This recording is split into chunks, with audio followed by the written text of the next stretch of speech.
Hello students, आज मैं अपनी इस वीडियो में चैप्टर 3 अंडरस्टैंडिंग क्वाड्रिलेटरल की एक्सरसाइज 3.1 स्टार्ट करूंगी। जैसा कि मैंने अपनी प्रीवियस वीडियो में इसका इंट्रोडक्शन समझाया था, वैसे मैं इसमें भी आपको क्लियर करूंगी, लेकिन आप मेरा इसका इंट्रोडक्शन वीडियो जरूर देखें जिससे कि आपको एक एक पॉइंट क्लियर होता हुआ चले। हमारा इसका फर्स्ट क्वेश्चन है, गिवन हेयर सम फिगर। यहाँ पर कुछ फिगर्स दे रखी हैं, ठीक है, और आपको क्लासीफाई करना है, बताना है कि वो सिंपल कर्व है, सिंपल क्लोज कर्व है, पॉलीगन है, कॉन्वेक्स है या कॉनकेव है। ठीक है, ये हमारे पास कुछ फिगर्स दे रखी हैं, तो आपको ये बताना है कि वो सिंपल कर्व है या सिंपल क्लोज कर्व है या पॉलीगन है या कॉन्वेक्स पॉलीगन है या कॉनकेव पॉलीगन है। जैसा कि आप देखिए, सबसे पहले हम सिंपल कर्व से समझते हैं। सिंपल कर्व उस फिगर को कहते हैं जिसे बनाने के लिए हम फ्री हैंड बनाते हैं। फ्री हैंड बनाने से मतलब ये होता है कि हमने कहीं से भी स्टार्ट किया, लेकिन हम पेंसिल उठाएंगे नहीं। ठीक है, वो ओपन भी हो सकता है और वो क्लोज भी हो सकता है, लेकिन वो ऐसा नहीं हो सकता कि वो उसे कट कर दे। ठीक है, और उसमें लाइन सेगमेंट भी हो सकते हैं, जैसे ये बनाया फिर मैंने ऐसे मिला दिया, लेकिन पेंसिल उठनी नहीं चाहिए। अब जैसा कि आप फर्स्ट में देखें, सिंपल कर्व फर्स्ट वाला भी आपका सिंपल कर्व है। हमने यहाँ से स्टार्ट किया, ये किया, ये किया, ये किया और ये बन गया, तो फर्स्ट सिंपल कर्व हो गया। अब आप देखिए, फर्स्ट सिंपल कर्व है, उसके बाद सेकंड भी एक सिंपल कर्व है। अब देखिए, यहाँ से स्टार्ट किया, फिर ये स्टार्ट किया, फिर ये किया, फिर ये, लेकिन थर्ड सिंपल कर्व नहीं है क्योंकि हमने इसे बनाया, लेकिन जब दूसरा बनाएंगे तो हमें पेंसिल उठानी पड़ेगी। फोर्थ देखिए, मैंने बताया सिंपल कर्व नहीं आई क्योंकि इसने इसे कट भी कर दिया और पेंसिल भी उठे या ना उठे, लेकिन कट नहीं करना चाहिए। पेंसिल उठनी भी नहीं चाहिए और कट भी नहीं करना चाहिए। देखिए, आपका ये वाला, ये भी एक सिंपल कर्व है। ठीक है, ये भी एक सिंपल कर्व है, ये भी हमारा एक सिंपल कर्व है, लेकिन ये नहीं है क्योंकि हमने ऐसे बनाया, फिर हमने एक लाइन खींची, फिर हमने ऐसे, यानी कि हमें ये भी सिंपल कर्व में नहीं आएगा। तो हमारा सिंपल कर्व कौन कौन सा हो गया, देखिए, फर्स्ट हो गया सिंपल कर्व, फर्स्ट, सेकंड भी है, सेकंड, थर्ड नहीं है, फोर्थ भी नहीं है क्योंकि कट हो रहा है, फिफ्थ भी है, सिक्स्थ भी है और सेवन्थ भी है। ठीक है, सेकंड क्वेश्चन पूछा है सिंपल क्लोज कर्व। अब सिंपल कर्व तो ये होगा, ये हमें क्लियर हो गया, लेकिन वो क्लोज भी होने चाहिए। सिंपल कर्व की बात कर रहे हैं तो वो क्लोज ओपन दोनों हो सकता है, बस पेंसिल नहीं उठनी चाहिए और कट नहीं होना चाहिए। लेकिन सिंपल क्लोज कर्व है, यानी कि वो सिंपल के साथ साथ वो क्लोज भी होना चाहिए। देखिए, फर्स्ट वाला सिंपल कर्व भी है और बंद भी है, कहीं से कहीं तक कुछ खुला हुआ नहीं है। सेकेंड वाला सिंपल कर्व भी है और क्लोज भी है। थर्ड कर्व सिंपल कर्व नहीं है, फोर्थ भी हमारा सिंपल कर्व नहीं है, फिर सिंपल कर्व भी है और क्लोज भी है, बंद है, कहीं से खुल तो नहीं रहा। सिक्स सिंपल कर्व भी है, उठी नहीं है पेंसिल, और क्लोज भी है।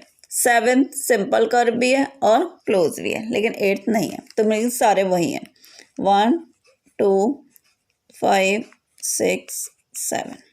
अब हमें पॉलीगन मैंने आपको बताया था, पॉलीगन उसे कहते हैं जो क्लोज के साथ साथ made by line segment, line से बनाओ, जो क्लोज भी हो और लाइनों से बनाओ। जैसे कि फर्स्ट फिगर है, ये सारा क्लोज भी है और लाइनों से बना हुआ है, तो फर्स्ट हो गया।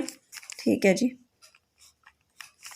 सेकंड भी देखिए लाइन से बना हुआ है और क्लोज भी है, तो सेकंड भी हो गया। थर्ड नहीं है, फोर्थ भी नहीं है, फिफ्थ भी नहीं है, सिक्स्थ भी नहीं है, सेवन्थ भी नहीं है और एट्थ भी नहीं है। ठीक है, अब आता है कॉन्वेक्स मैंने आपको बताया था, पॉलीगन वो होता है जिसकी सारी साइड्स बाहर की साइड होती हैं, मतलब वर्टिसेस बाहर की साइड होती हैं। आप जैसे कि इसमें देख रहे हो, ये अंदर की है तो ये नहीं हुआ, अंदर नहीं होना चाहिए एक भी वर्टेक्स, ये अंदर की साइड आ गया तो ये नहीं हुआ। इसकी सारी वर्टेक्स देखिए, ये भी बाहर है, ये भी बाहर है, ये भी बाहर है और ये भी बाहर है, तो 2 हो गया कॉन्वेक्स। ये नहीं है क्योंकि पॉलीगन तो लाइन सेगमेंट से बना है, तो ये भी नहीं है, ये भी नहीं है, कट है, ये भी नहीं है, ये भी नहीं है और ये भी, कोई भी इनमें से नहीं है। कॉनकेव। कॉनकेव पॉलीगन मैंने आपको बताया था जिसकी केव, केव मीन्स गुफा, कॉनकेव, कॉनकेव मीन्स क्या होता है, गुफा, कॉनकेव,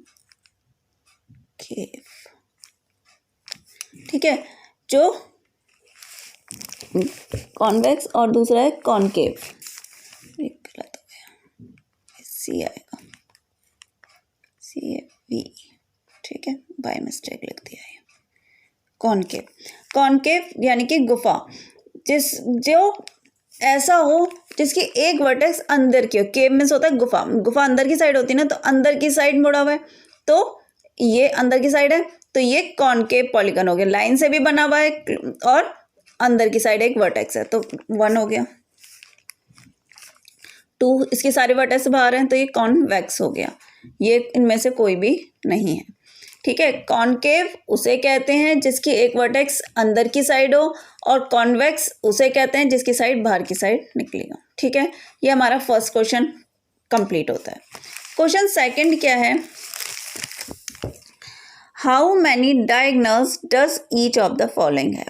आपको बताना है हाउ मैनी डायगोनल्स, कितने डायगोनल्स हैं इन जो आपको दे रखा है, अ कॉन्वेक्स क्वाड्रिलेटरल में, अ रेगुलर हेक्सागन में और ट्राइंगल में, आपको डायगोनल्स बताने हैं।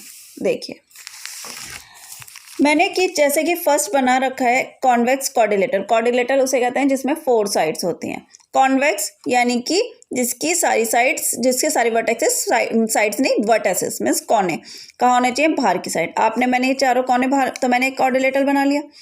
अब क्या बात कर रहे हैं हम, डायगोनल्स, तो ए, जैसे हम यहाँ से शुरू करें ए से, ए बी, ए का एक वर्टेक्स बी है, एक की साइड जा रही है और एक डी, तो वो तो नहीं हुआ, ए को जो थर्ड होगा जो उससे, तो ये एक डायगोनल हो गया, और बी को डी से मिला दें तो ये एक डायगोनल हो गया, ये एक डायगोनल हो गया और ये एक डायगोनल हो गया, तो टोटल डायगोनल्स कितने हो गए, 2 कॉन्वेक्स क्वाड्रिलेटरल में 2 डायगोनल्स।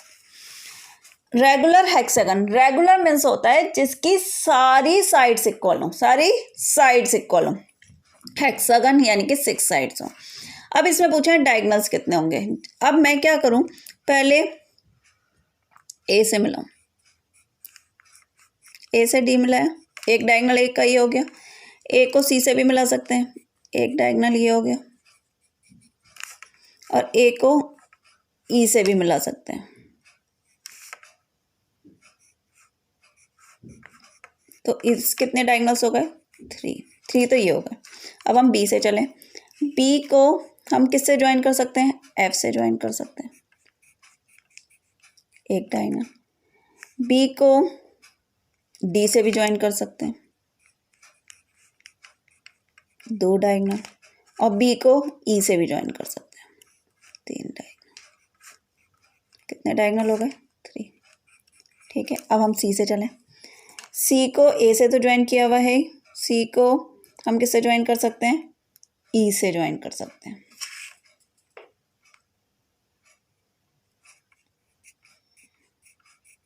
एक डायगोनल, और सी को हम एफ से भी ज्वाइन कर सकते हैं, 2 डायगोनल, ठीक है, और सी को, ठीक है। अब डी की बात करें, डी को ए से ज्वाइन कर सकते हैं और डी को ई से, एफ से भी ज्वाइन कर सकते हैं, तो एक डायगोनल, और किसी से नहीं। तो टोटल डायगोनल्स कितने हो गए हेक्सागन में, 3, 6, 9, तो कितने डायगोनल्स हो गए, 9 डायगोनल्स, ठीक है, क्लियर है। उसके बाद ट्राइंगल, अब देखिए ट्राइंगल में मैं देख रही हूँ, मैंने एक ट्राइंगल बना लिया, ए को बी से भी से ज्वाइन है और सी, क्या ए का किसी और से वर्टेक्स बना हुआ, नहीं, तो इससे इसका भी ए से भी कोई डायगोनल नहीं बन रहा, बी से भी डायगोनल नहीं बन सकता, क्योंकि पॉइंट तो यही है ना, वर्टेक्स से तो मिलाएंगे आप, तो इसमें से, और सी से भी, तो यानी कि ट्राइंगल में कोई भी डायगोनल नहीं होता, तो मैंने लिख दिया 0 डायगोनल, ठीक है। Thank you students.